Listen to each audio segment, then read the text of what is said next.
छांव में बसा था एक गांव, खापरवाड़ा। जंगलों के बीच कच्चे रास्तों वाला, जहां ना सड़कें पक्की थी ना इरादे। यहाँ के लोग सीधे थे। सुबह खेत, शाम चूल्हा और रात को खामोशी। हर शाम गांव की सबसे ऊंची छत पर लगा एक पुराना लाउडस्पीकर गूंजता। ग्रामवासियों से निवेदन है, रात 8:13 का समय हो चला है। कृपया अपने अपने घरों में रहें। दरवाजे खिड़कियां बंद कर लें। बाहर किसी आवाज पर प्रतिक्रिया ना दें। किसी को अंदर ना बुलाएं। धन्यवाद। हर रात हर घर में लोग ये ऐलान सुनते और जैसे जैसे घड़ी 8:13 के पास जाती, हवा में अजीब ठंडक उतरने लगती। 8:15 तक तो गांव में पत्ता भी नहीं हिलता। पर इस गांव में एक लड़का था, नयन, उम्र 17 साल। उसका सवाल था, आखिर ऐसा क्या है जो हर रोज 8:13 बजे के बाद सब दरवाजे बंद कर लेते हैं? उसके पिता रघुवीर सिंह एक सख्त मगर डरे हुए आदमी थे।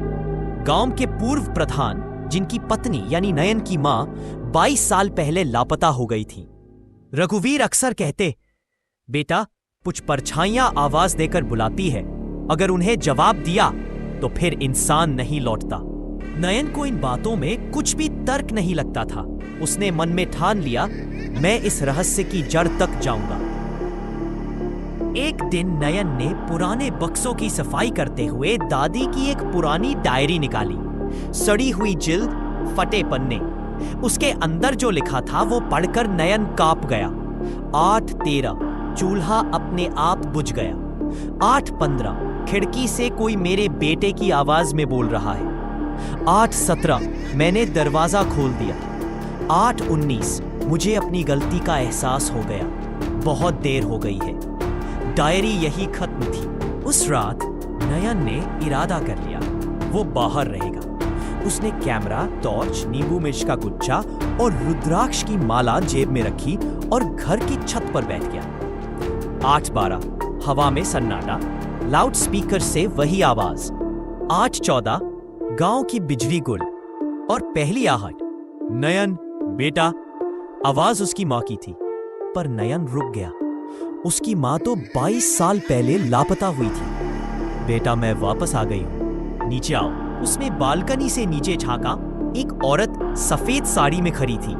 चेहरा साफ नहीं, बाल बिखरे, पर आवाज वही थी जिसे नयन ने पुराने कैसेट्स में मां की रिकॉर्डिंग से पहचाना था। बेटा, तू अब बड़ा हो गया है, मुझे गले नहीं लगाओगे? नयन को दादी की एक बात याद आई, अगर कोई अपना भी दिखे, आवाज दे, जवाब मत देना। रुद्राक्ष की माला दरवाजे पर टांग देना। तुलसी का पत्ता जलाना। उसने वही किया। जैसे ही तुलसी का पत्ता जलाया, वो औरत चीखी और फिर गायब हो गई। अगले दिन नयन ने बुजुर्ग गंगाराम काका से पूछा, काका, क्या आप जानते हैं ये सब क्यों होता है? गंगाराम की आंखों में गहराई थी। साल 1969 गांव के पास एक कुआं खुदा, नंबर 13। उसके बाद गांव बदल गया। वो कुआं नहीं, एक दरवाजा था जहां कुछ और रहता था। जो भी उस कुएं के पास रात 8:13 के बाद गया, वो लौटा नहीं। या तो वो मरा मिला या फिर ऐसा लौट आया जो इंसान नहीं था। नयन ने तय किया वो कुएं तक जाएगा। अगली दोपहर वो गांव के दक्षिणी छोर पर पहुंचा, जहां झाड़ियों के पीछे छिपा था एक पुराना सूखा कुआं नंबर 13।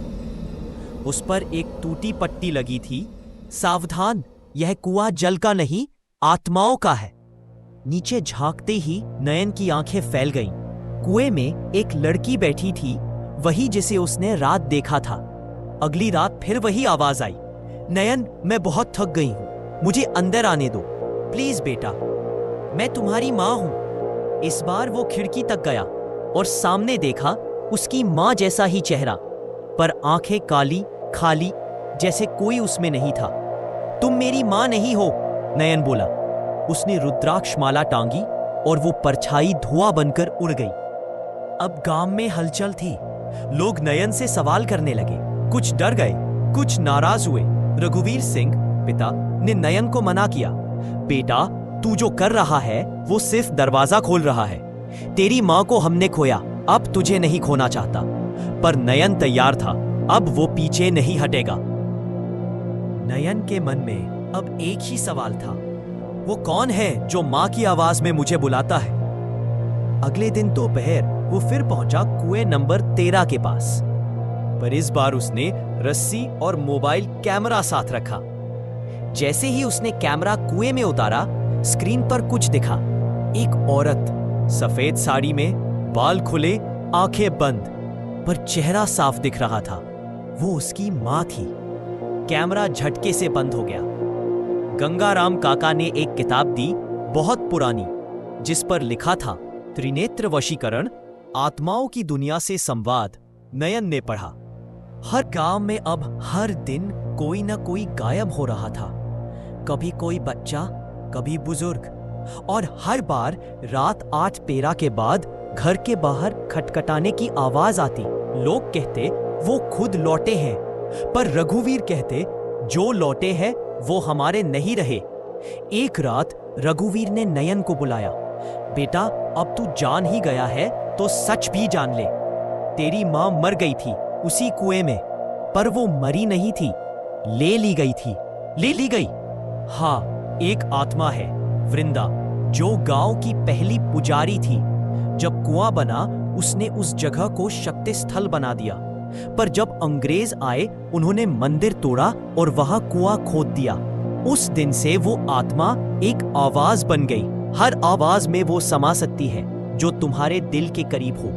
अब नयन ने फैसला किया, वो कुएं में उतरेगा। उसने गांव के बाकी युवकों को मनाया, अगर हम नहीं गए तो अगली पीढ़ी भी यही भुगतेगी। आखिरकार 4 लोग तैयार हुए। नयन, इमरान, उसका दोस्त, सरपंच का बेटा बबलू, गांव का फोटोग्राफर। सभी ने रात 8 बजे कुएं के पास एक मंडल बनाया, रुद्राक्ष की माला और हनुमान चालीसा लेकर अंदर उतरे। कुएं के अंदर एक गुफा थी। सीलन, गंध और दीवारों पर सदियों पुरानी चित्रकारी, जैसे कोई देवी पूजा होती हो। यहाँ गुफा के केंद्र में एक पत्थर की मूर्ति, जिसकी आंखें लाल थी। मूर्ति के पीछे वो औरत सफेद साड़ी में, वही चेहरा। माँ, वो बोली, तू आया मुझे लेने। नयन कांप गया। तभी मूर्ति से धुआं निकला। चारों युवकों के शरीर कांपने लगे। इमरान चीखा, ये मेरी अम्मी की आवाज है। बबलू बोला, पापा आ गए हैं, वो बुला रहे हैं। नयन ने आंखें बंद की। उसने रुद्राक्ष हवा में फेंका और जोर से बोला, ओम नमः शिवाय। धुआं चीखा और तब रघुवीर कुएं में कूद पड़ा। मेरी पत्नी को तुमने लिया, अब मेरे बेटे को नहीं। वो मूर्ति को पकड़कर खींचने लगा और उसके साथ ही धुआं उसमें समा गया। एक भयानक धमाका हुआ। नयन कुएं के बाहर आंख खोलता है। आसमान में रोशनी थी, पंछी चहचहा रहे थे, पर बगल में रघुवीर नहीं थे। वो लोग जो साथ गए थे सब बेसुध पड़े थे, लेकिन जिंदा। गांव वालों ने उसे उठाया। गंगाराम बोले, तेरे बाप ने जो किया वो पिछले 100 साल में कोई नहीं कर सका। 2 दिन बाद नयन फिर कुएं के पास गया, मगर वहां अब कुछ नहीं था। कुआं मिट्टी से भर चुका था और लाउडस्पीकर वो अब कभी नहीं बजा।